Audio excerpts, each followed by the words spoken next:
All right, I'm going to introduce you briefly. It's just kind of a regular information from your website.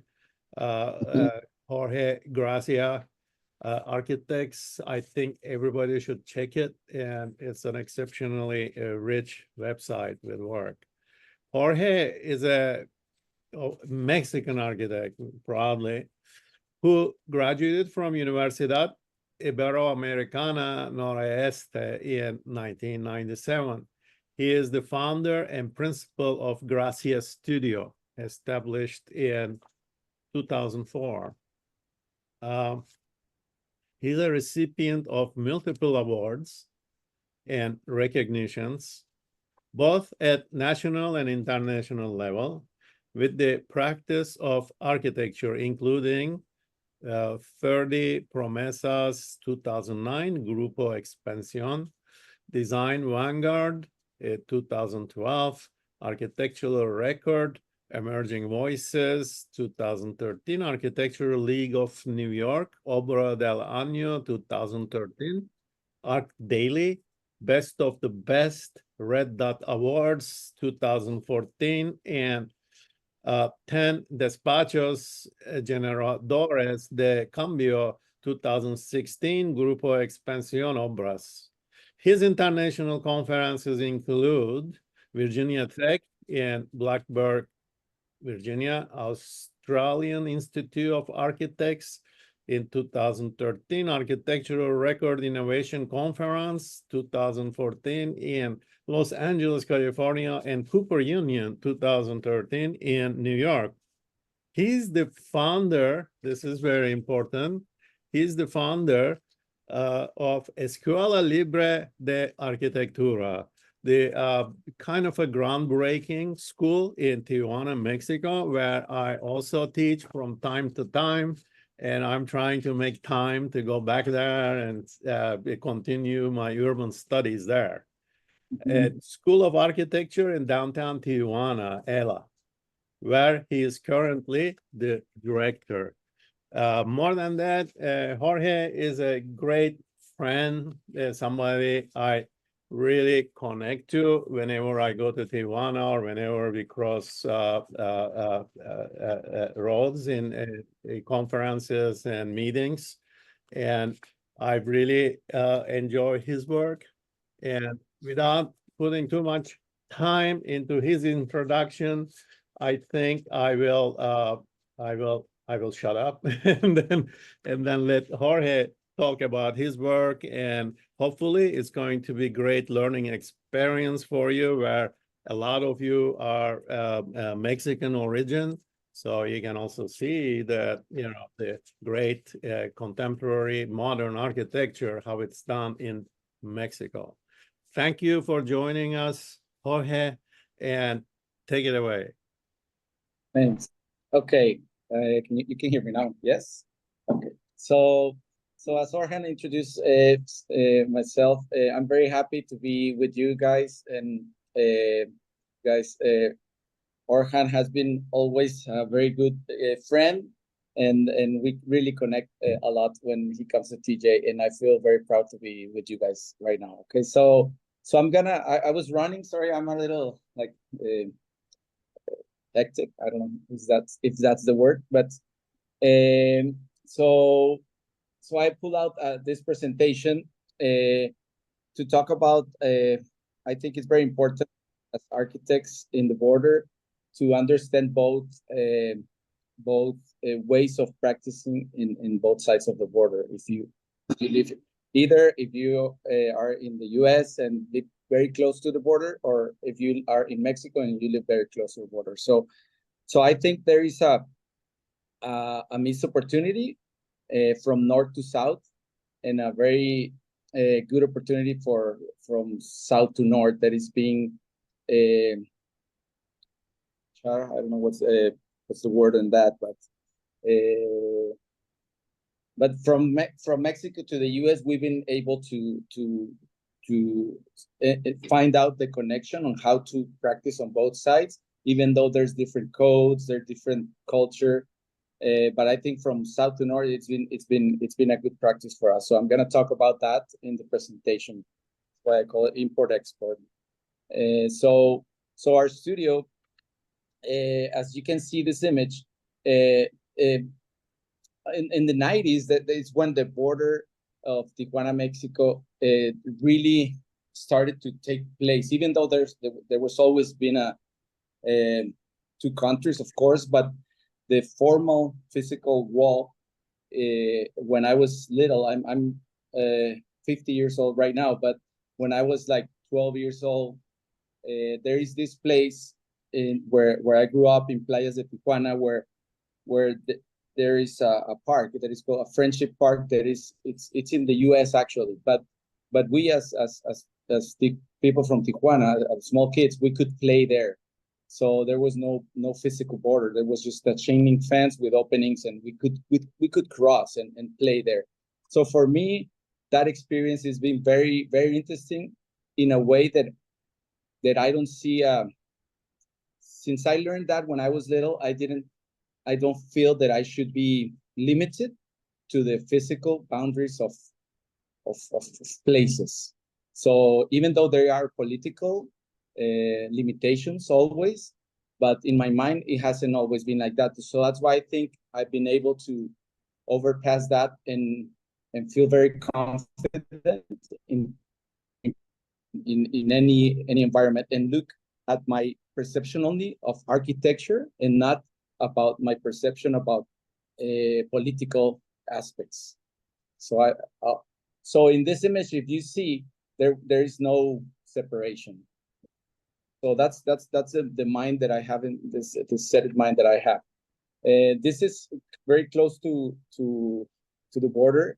It's called La Rumorosa, and the north of Mexico, it's very dry. So there's, I think, us Mexicans from north, we are very strong in that sense. Like we don't feel intimidated by much things. So I think that becomes a personality for when we do architecture, and I use that state of mind when I design to do whatever I want. In a sense that when I'm designing in Mexico, I have less limitations per codes, but when I design in the US, I have more limitations, and it's free. So I try to push the boundaries to do as much as I can experience myself and evolve in architecture. Okay, so hold on, let me move this out. So there is this social physical context that we have to understand. Let's say this is my family, my kids, and myself, and it's an app, for example, that we have. But sometimes I take pictures during the day, like where we are located, and it's very interesting that you can see sometimes at certain times of the day. Sometimes I'm close to the San Isidro, my wife in San Diego, my kid in North San Diego, and then we go. And then in the afternoon, we're all moved. But this yellow line, it blurs out when we talk about the actual physical context that we have with the area. So why should we start limiting ourselves in a sense of design when we know that in reality there is no separation? Okay. The studio physical context. So we are located actually 1 block away from the physical border of San Isidro and downtown Tijuana. I don't know if you're looking at my screen. Yeah, right here. Okay.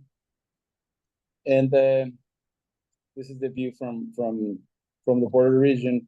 And if you can look at geography, it also doesn't follow the physical lines of a border. So that puts my mind also in the same state of mind, of course, that there's no separation. Okay, if you look at transportation network from San Diego in the border region, it's the same thing. They're all connected. It's all connected. The business is connected. Everything is connected.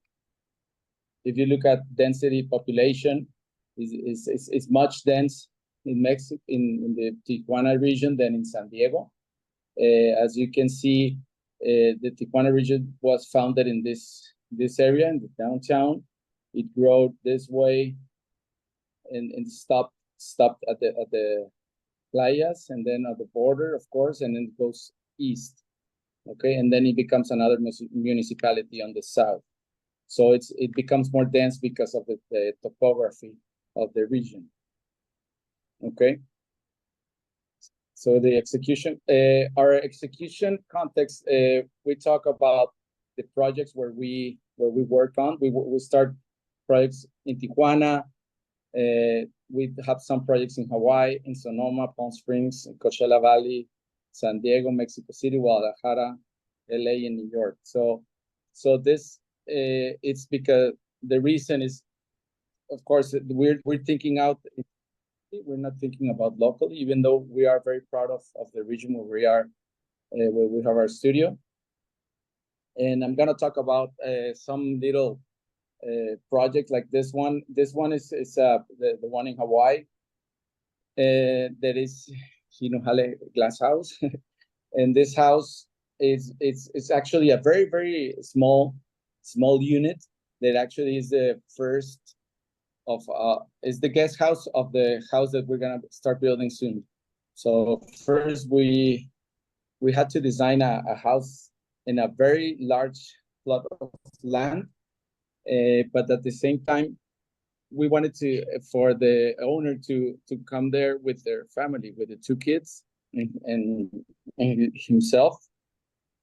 So, but the way we design it is that we had to find out the location, the right location in this huge piece of land, that it was all with lots of trees, and imagine in Hawaii with all the vegetation and water. So we decided in a way that all glass, it might not sound wise at the beginning because of course there's lots of sun and heat, but the way we envision it is to be inside the trees. So the canopy of the trees is the one that brings shade to that. It's like having the curtains, natural curtains to the house. So we oriented in a way that the sun doesn't hit directly to the house. We did some cantilever and some studies on the sun on summer and winter, different types of times of the year, and we designed it in a way that is just a small box, a wood box in the center, where you have you can say the master bedroom, which is not a bedroom, it's just a king size mattress inside, like a little cave, and then a circulation on the sides, and on the circulations you have the kitchen, you have the kids' bedroom. You'll see that they're more thought about, like kind of like when you're in a train, that you have the beds, the bunk beds, one on top of the other, and the area. So those are the little beds that you come into, the top bed and the lower bed. This is the kitchen. And you guys can interrupt at any time. I don't. Okay. So this is the little element, and this is where the king bed is located. You just put a curtain. You're inside this cocoon, and this is the bathroom. Of course, we recollect water from rainwater, and we have an incinerator system for the toilet. Solar panels, of course, it's totally off the grid. And I'm gonna show like quick some of the projects so you can understand what we do, and then we can jump into a conversation. So this one is the one in Sonoma, California. And this client, it's very interesting how the clients that hire us, normally they are bicultural. They're in this case, it's a Swiss guy with an American woman. And the other one, there were American with a Brazilian. And so they're always, and that's not a coincidence. I think what we reflect in our projects is that we are in a border and we are bicultural. And I think that it gets reflected on the buildings we we design. So this one, the interesting thing about the project is a house for vacations in Sonoma near Palo Alto. It's called Dry Creek, the area, Hillsburg. So, but the interesting the material that you see here, this wood, we recycled that wood from old wine barrels. That in Sonoma, what they do, they have the old big barrels, and now they have changed most of them to stainless steel.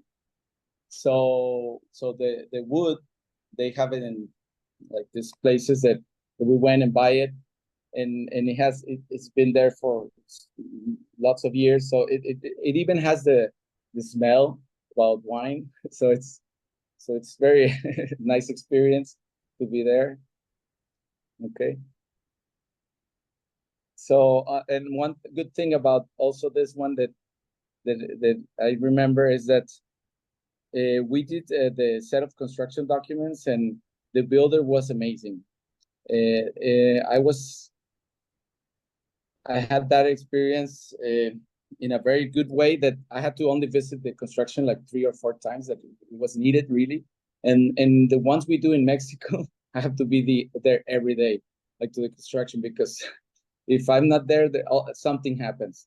Like always something happens, I need to fix it. And so it really made me understand how things work on both sides of the border, even though I've done several projects, but on this one, it was an excellent builder. So it was very, very nice to work with. Okay. So these are some of the photos. Transom windows to have natural light, but shade always, recollecting water. And this other project is called the V House, that is under construction. It's a house in the Palm Springs area where we are doing lots of work. Well, lots in a sense. We're doing 2 under construction, and we're designing another 4 right now. And I think why we understand this area is we've been doing projects in the Valle Guadalupe Valley near Ensenada country. In that areas, they are kind of similar, even though Palm Springs it's much hotter. But I think what we are doing here. Hold on, wait. Ariel. Sorry about that. I get distracted. Sorry, I got somebody coming. So about this one, the interesting, there are houses. I've been lately more mature about the idea of being an architect, and in this one, it's a house that is designed to sell it.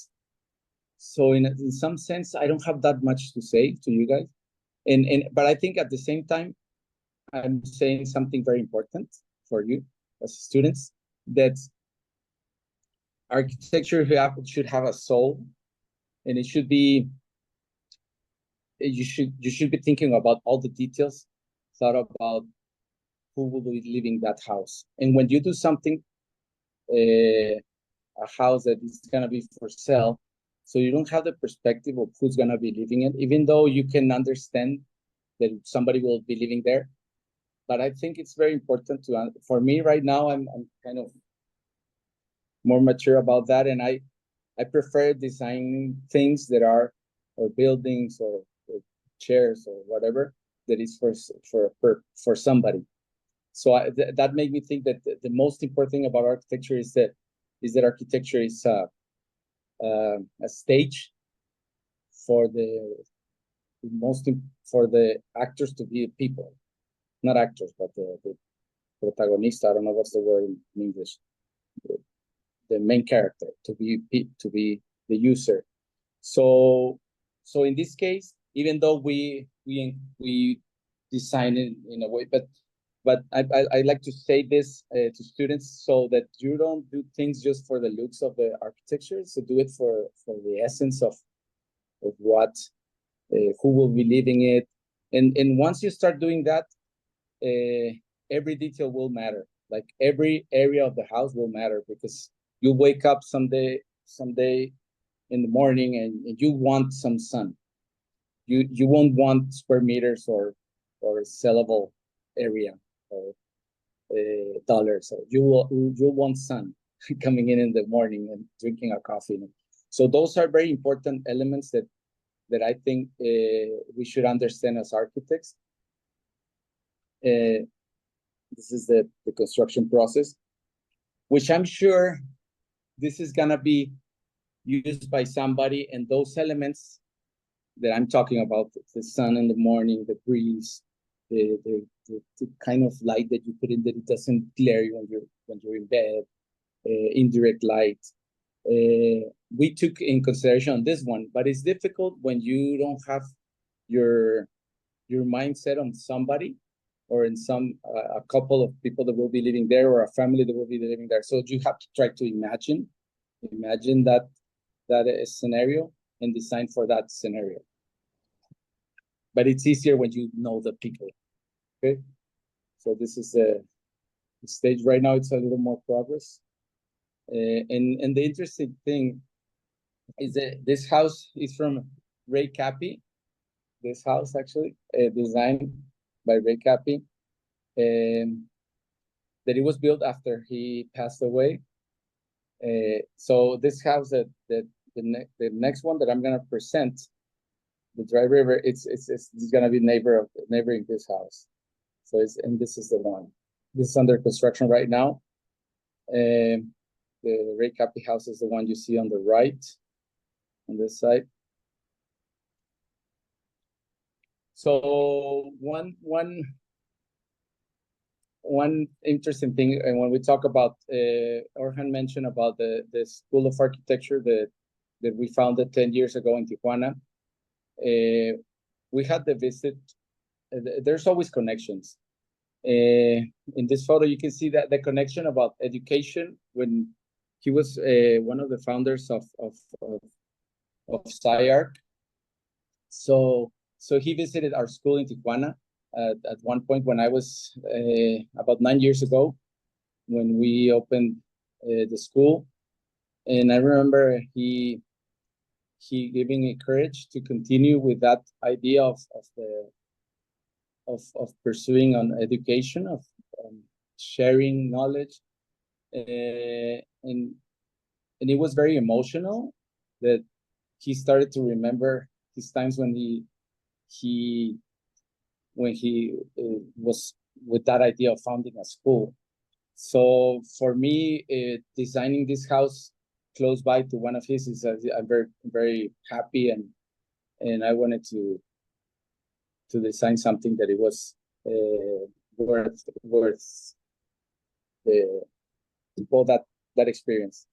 And it's designed in a location where at the center of the house is a dry river, which goes this way and this way. So we designed a house. Of course, normally it doesn't rain in Palm Springs, but when it rains a lot. So I wanted to respect that instead of changing the direction of the dry river. So I designed a house that it has supported by the concrete pedestals, kind of like this one on the back here and one here, and steel cantilevering those, so that when it rains a lot, it will pass by the house. So this house is under construction right now. It's a combination of wood structure and steel structure. The builder has been not very happy because it's a very weird combination and a little bit expensive to do, but I think it's worth it's worth the effort. This is when we were starting the construction, and then we at certain about 3 years ago there. Maybe about 5 years ago, we designed a restaurant in the Arts District in LA called Nightshade, and then another one called Camphor from the same clients. And at one point they called us they were going to be, they won a Michelin star. I don't know, you know what that is. It's for chefs is very important, like recognition. So and they were going to open the first restaurant, not a restaurant, but a pop-up restaurant in Coachella at the festival for I think it's 2 weekends. So they asked us to design something and design it in 4 weeks and build it in 4 weeks. So we said, okay, well, yeah, we can do that. That's easy. But we didn't know what we were doing, no, of course. But we had to say yes, because if not, they're gonna go with somebody else. So we were very, so we started designing and do everything designing just with plywood, very simple. And we're able to build it very fast. It's like a pavilion, like when architecture competition, well, like in Mexico, we do that a lot, like with the Mextropoli people in Mexico City. They do these pavilions every year. So I designed it in a way like that. So just a small place that you can build fast, and it can serve as a restaurant for a Michelin star chef for several weeks, for two weekends. So it was just a structure, very simple structure. Okay, so those projects are, I don't have that much photos because I was having some party there, so I didn't okay. So, and then how are we on time? Good, another 15. This is another house we're doing in San Diego. We just finished this one. It's for a Brazilian guy with an American woman also. That's it. Always a connection of bicultural. So these are the renderings for the house. It's already built, almost the way. We just changed a little bit the color on the wood, a little bit lighter. So this is the process. My brother, he worked with me for about 7 or 8 years at my studio in Tijuana, and then he moved to San Diego to start working there. So he got a contractor's license. So he was the house. So it was a nice experience to do that one. And this one is an existing historic house in Mexico City that is the first one we have done with that we had to go to it's called INA in Mexico. It's a more like historic society. So there are certain things that you can and you cannot do. And this one actually is just the paint on the facade and an element of architecture on the left hand side that you can see there. We analyzed the existing structure of the house. We took out all the additions that were done throughout the years that were not part of the original design, and we built with the scrap materials that, like the flooring, as you see here on the colors. We reinterpret the Art Deco railings. They were not they were kind of like this design you see here.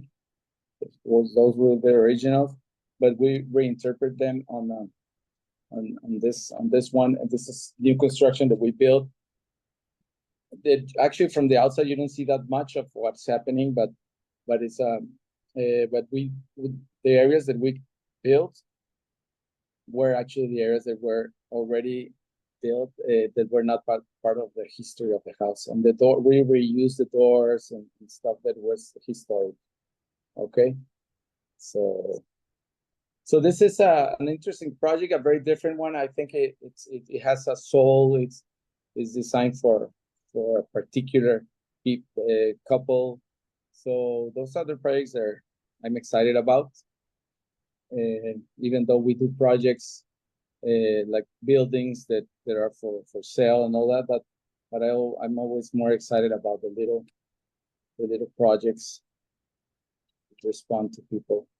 And like this one for the Mexican paint company, the largest Mexican paint company, which is called Comex. For Mextropoli, we designed this one, which is a pavilion for the architecture event that they do every year. So we had to represent the company. The company, it's a paint company. So, but we didn't use any paint.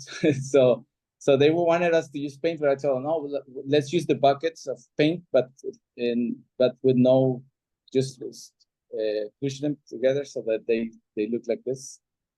So we used 1,000 of those, and on the inside, we had to build it also in 4 weeks. Actually, design it, build it in 4 weeks, and take it to Mexico City. So actually, we designed it in a way that it was going to be prefabricated because we knew somebody that could do it fast in the north of Mexico. But then we had to make decisions real quick because it has to be installed in 4 weeks when we started. So we had to analyze the process. Like if we build it in the north of Mexico, how long it's gonna take us, how the permits and how it's gonna be all that. We designed first with mirrors on the inside, but then we thought it was dangerous and it could break. So we found out this mylar paper they use to wrap cars. So we put it on wood, plywoods, and then install it there. So we had that same effect. So that's another challenge that we did. In 4 weeks, we were able to do it.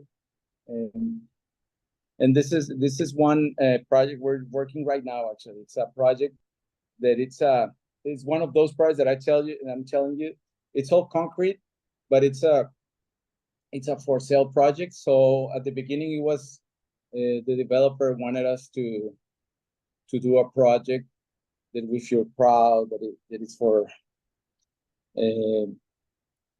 We're thinking more as a house first, like what would you want as a house? But then it become when they hire a company to help them analyze the cell and all that, it started to become a more like an Excel project than a AutoCAD project or Revit project, or Rhino, or whatever. So I'm not saying it in a bad way. I'm just saying it that it's two ways of looking at architecture. This one, we want, it's an all concrete building with very small units. They're gonna be from 400 square feet to 550 square feet, each of the units. But at the same time, we always want to do architecture that we feel proud of. So we had to accomplish the challenges and the requirements by the market in this sense. So we have always have to start challenging ourselves in our minds on how to practice architecture in a way that we always feel proud of what we do, that we do actually it's a service, it's art also, but it's a service. So we have to, it's our responsibility to make a better way of living for people. So if we don't want to do projects like as I was saying, like I prefer to do projects that is for certain user. But in a sense, if this is this needs to happen, because there's needs of housing, there's not that much money to buy a 800 square foot loft or in Mexico perhaps. So somebody will do it. So we have to jump on. Okay. And this is another one for Tijuana. That this is more for medical purposes. Another building for Valentia, which has a component of commercial on the lower level, of course the garage, and then those medical spaces for sale. So on this one, we want to create facades that feel very light, prefabricated. So there's also another trend of like bringing everything, all the materials from Europe or or from China or from different places. So sometimes in my mind, it challenged me on that end, because the first part of my professional life, I was always against that, in a sense, to promote better, to build locally. But in this one, I had to open my mind and see what prefabricated models we could use to build this fast. And so what I'm trying to say, Jorge, is that in the I've been practicing for 20 years, maybe more, 20 years on my own, and another 10 somebody else. But what I'm saying, that nothing is written, that we have to be able to evolve. We have to be able to change our minds. We have to be able of that's the beauty of our profession, that it doesn't have to be the same thing all the time. And that's why I take about what I'm presenting right now, that it's something we have to look always at different perspectives, but always feel proud of what you do. So this one is actually where I'm right now. This is a house that it was designed actually for my family, but at the same time we started renting it, and it's been renting a lot, that we don't we don't come here that much. So, but it's a house in Valle Guadalupe. The interesting thing about this house is that it's a house that it was built by one of the students of the school, by Sarah. You know Sarah. One of the students. It's one of the first students that believed in the school. She moved from one school that she was studying and went to our school. She was already at 2 years on another one, and moved to this one. And the final task for her to finalize her 3-year program, it was to move there and build this house. So I designed it in a actually in SketchUp model, very easy. Of course, we did 3D modeling with the drone and everything to be able to understand the location of the boulders, so that we don't hit any boulder and all that. But we didn't have any construction documents or engineering, so it was more like a hands-on project. That it's in the middle of a very remote location with no water, no electricity. It has to be been built. It was two of those. So this is when we finished it out. Right now, it has little more things on the house, but this is about 2 years ago. The finishes, we were building at the same time another house that I have, that I'm going to show you real quick after this one, depending on the time. But what I wanted to prove is that even in a remote location with no electricity, no water, no engineering, lots of that Sarah could build the house. And in the concrete, even though concrete, it might not be the most efficient, sustainable material for this location, I wanted to prove that that we could do something high technology, which is how to pour this concrete in this remote location. How do you get the trucks? There was lots of challenges.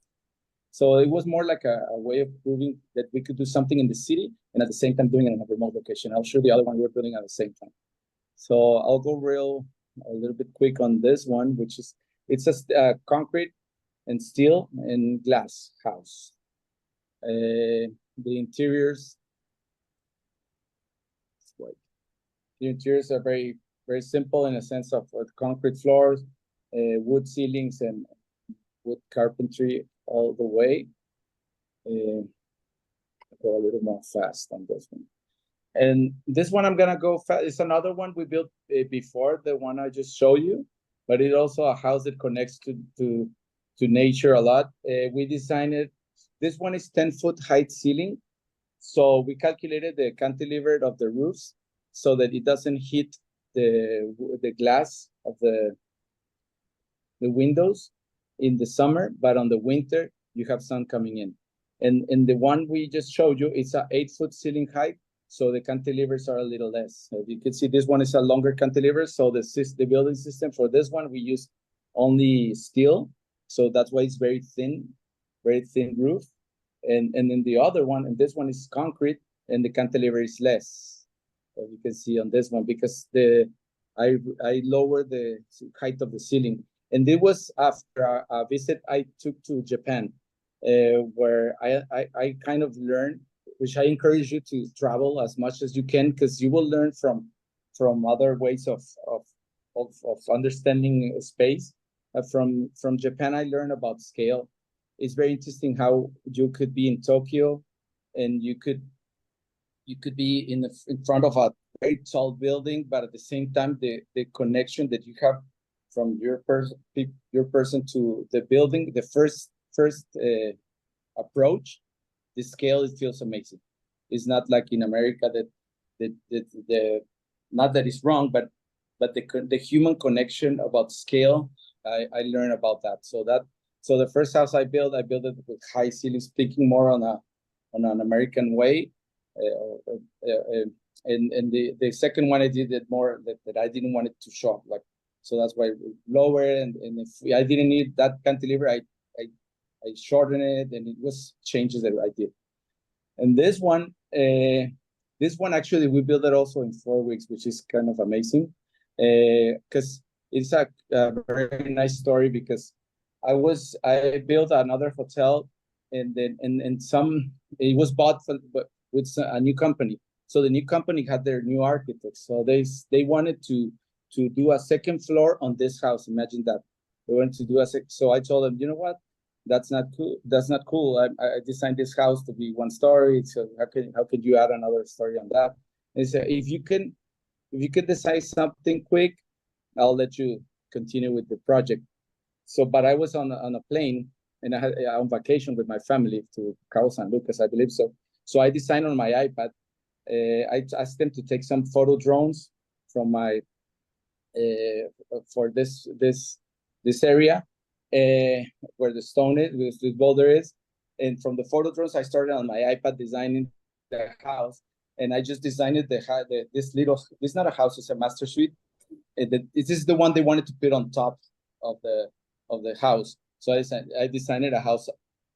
That's why the walls on the side that you see like here at the end, they're kind of weird, because they're just shaping the area where it was going to build. Like, we were excavating, and they send me photos, and I was in front of the ocean there, sending them ideas on sketch, and we were able to build that in 4 weeks also. So it's very.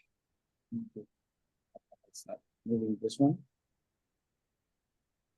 It's not moving, no. Next one. Sorry about that. What's happening? I think God freeze my computer.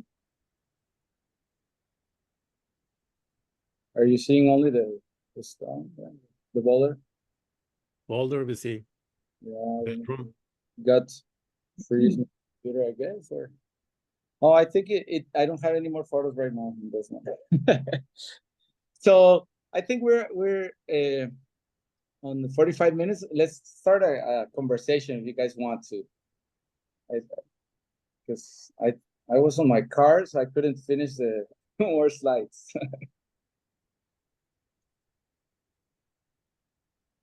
Any questions, you can write it in the chat, and I will deliver it, or you can ask yourself by unmuting. Last night I put a announcement again to Facebook, which I don't see you anymore there too much.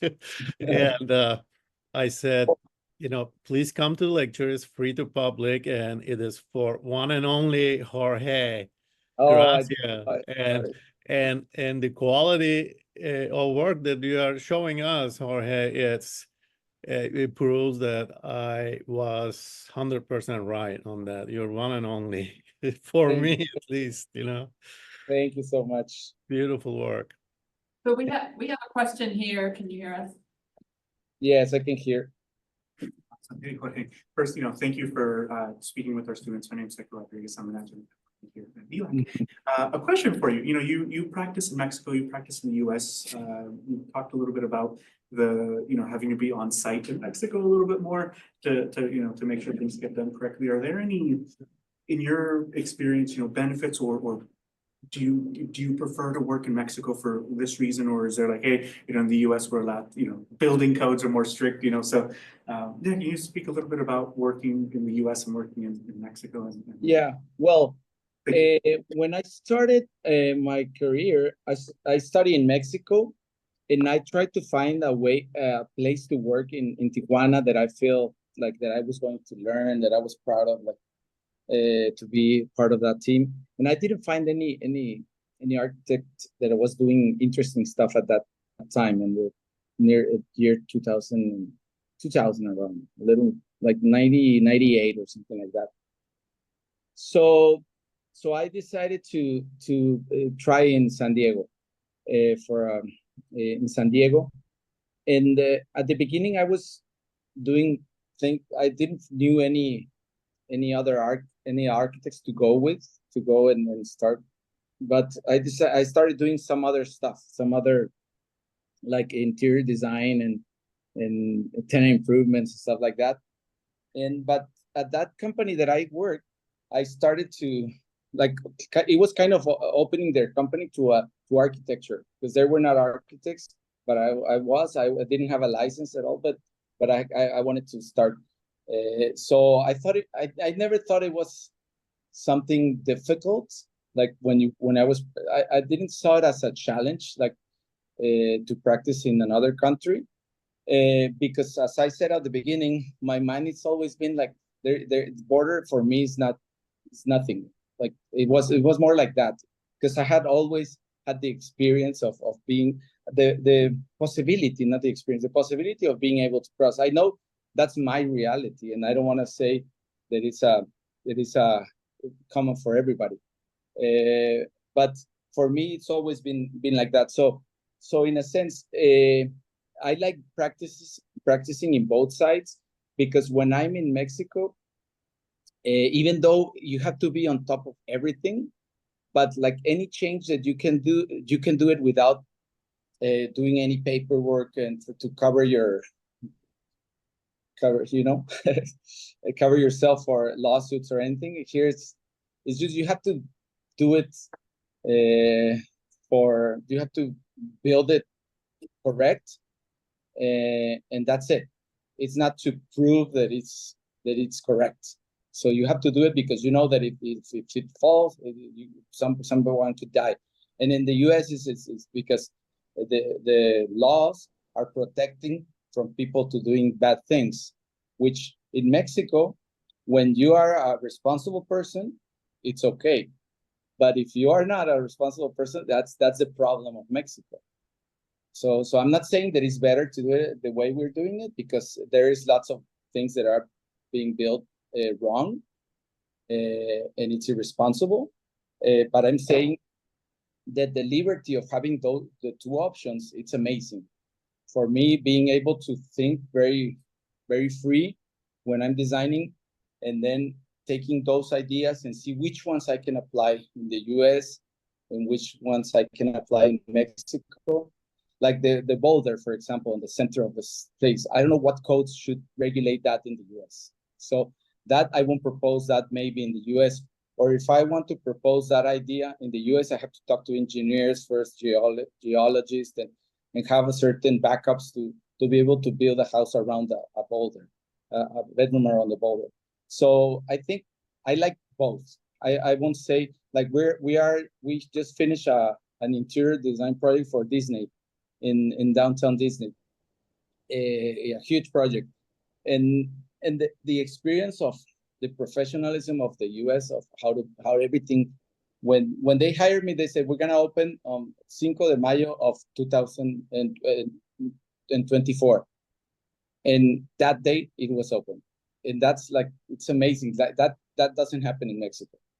And the opposite way, like the boulder that I just showed you, that doesn't happen in the US easily. Only in like the Freight House in Palm Springs, perhaps, but there was that liberty at that time, perhaps. I would like to understand, know a little bit more about the history of that time, of when that house was built.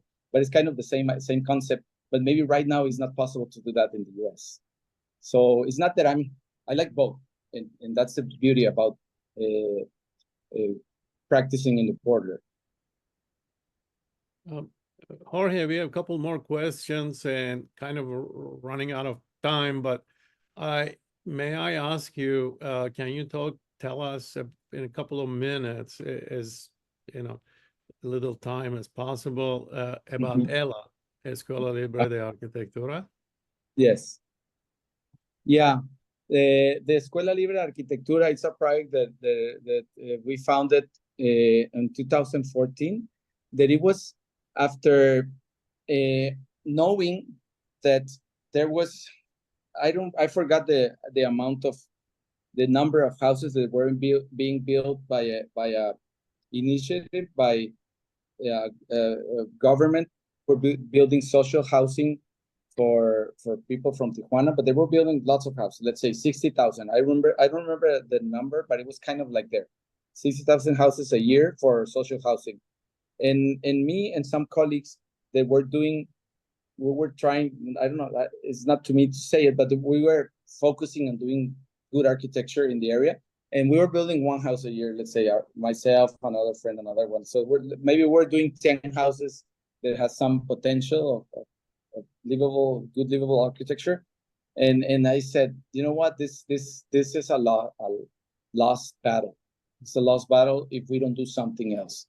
So we have to start spreading the word about better ways of living. If not, this is gonna, they already want us. And it's been like that. But I think right now, after 10 years, I can see the vision. Like when we moved to the school to Avenida Revolución, which is on one of the most busiest streets in Tijuana, we moved there with a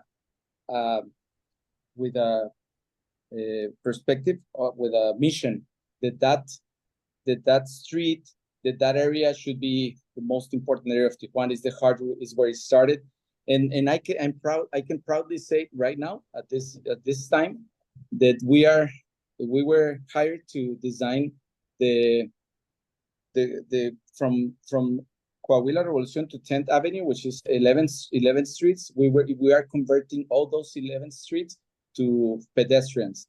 We eliminated the cars already.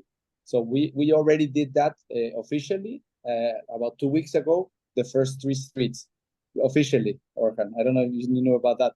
And then it's gonna be happening throughout the next 3 years, everything else. So it's an idea that you have to, like, it has to develop, and it cannot be only done by one person.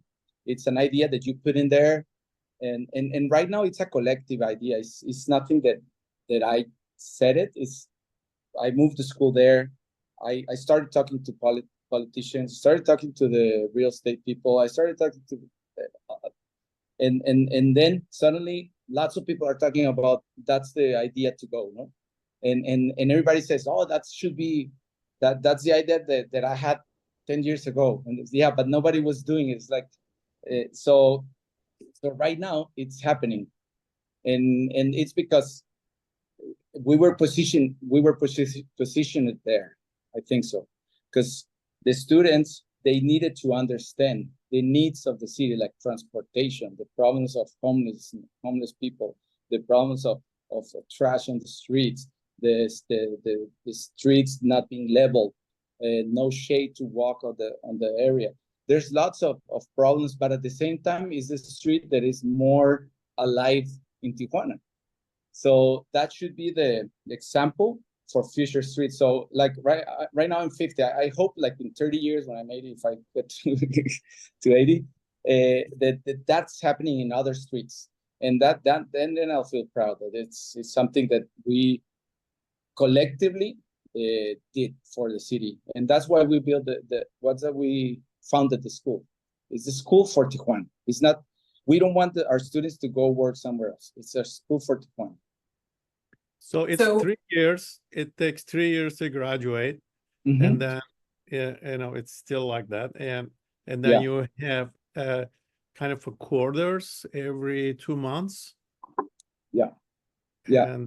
And then you get your bachelor's degree in 3 years. Yeah, too. 3 years. Yeah. And- The interesting thing also is that every year of those 3 years, you have to go 10 weeks to work with another architect. Not exchange programs with other schools, but more with another architect. And that's very interesting. It's also very interesting. Every student enrolls that gets a construction hat. Oh yeah. And That's the beauty. every Wednesday we go to construction sites, because it's not the same thing as looking at a detail of foundation on a drawing, that looking how it get poured, how it's the steel rebar. At least one time they have to tie a rebar, cut a rebar, and things like that. You can continue the conversation, but I'm gonna have to log out because we have a class, chess class starting at 1 o'clock, and the students have class. Thank you very You much. can continue the conversation. Thank you so much, Jorge. That was amazingly beautiful work. Thank you so much for invitation. Okay. And I don't want to go too far. I think we should, all the students there, some of them are getting ready for their final presentation right now. That's fine. And Jorge, this was really invaluable, beautiful work, Thank beautiful way of introducing your practice and the school, which is part of it. Mhm. And we'll do this again when we can. And I just want to remind everybody, we had 2 students in the past who went to Escuela Libre, and they graduated, and one of them is practicing architecture here in LA. Just to, for those who would be interested in studying architecture in just south of the border, and it's a binational city actually, and it's a unique city to study urban design and architecture. I would recommend to checking it out. And if you have any question, let me know. I can tell you much more about it since I taught there, and looking forward to teach again. And thank you so much for giving us a time in your busy schedule. And there are a couple more questions, and I will contact those students and try to answer them, because there's something I can fill in. And again, Yes. gracias. Thank you. Gracias. Gracias to everybody. Thank a lot. Thank Okay. you. Adios. All right. I'm going to finish the meeting here. Thank you very much. For the students coming here, don't miss these lectures. These are beautiful opportunities to expand your views on architecture. It's not like going to happen only in the classroom. I keep saying that. And please ask your friends to attend these things. As you can see, we have world-class architects here, and we have 2 more coming up. And love to see you there. Thank you. Bye-bye.